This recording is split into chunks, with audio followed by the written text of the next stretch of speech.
you have to go out and meet people. Okay, so I network.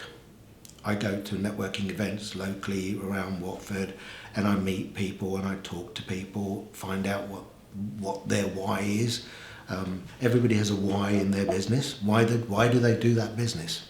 Okay, and if you can find that out and you can hone in on that, and maybe even find out why they're struggling or what are they struggling with, and if you can then come up with a solution for that problem that they're having, and it doesn't have to be related to a trial balance, it doesn't have to relate to debits and credits, it's about finding out what their issue is or what their problem is. I'll give you a very good example. So one of my clients, when I first met them, and I said, what is it that you find difficult every month that's a real pain for you, a pain point?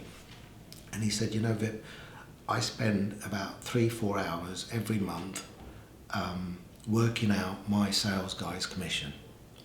So I said, if I could not only do that for you, but if I could make that really easy for you, would that help?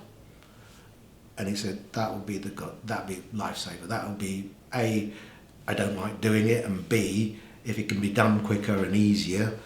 I said, I can do that for you.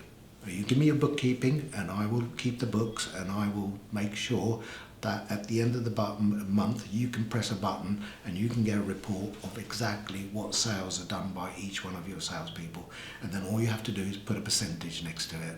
Can you do that? If you can't do the percentage, I'll do the percentage for you as well, but can you do that? It'd be brilliant. And he's been happy ever since. So it's finding that pain point. Okay, so it's not about bookkeeping. I didn't talk to him about debits and credits and anything else. I talked to him about solving a problem for him. Okay, now that same person has recommended me to 3 or 4 other people. The reason? I've solved his pain point. That's how I've grown my practice. A lot of sole traders or small businesses, they start off thinking they can do everything. Right? When you first start your business, everybody does this. Whether you're a bookkeeper or a shopkeeper or any business, when you first start, you think, I can do everything. You know, I can do my own website, I can set up my own email, and yes, you can. These days, there's a lot of things that you can do. Okay, but as you grow, okay, it becomes more difficult, because do you want to spend 3-4 hours a week doing your books, or would you rather be spending that time selling what you're supposed to be selling?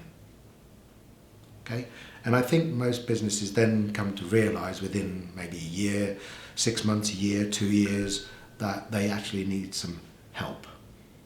Okay, and it's at that time that they will either engage a bookkeeper and or look for friends or family to help them.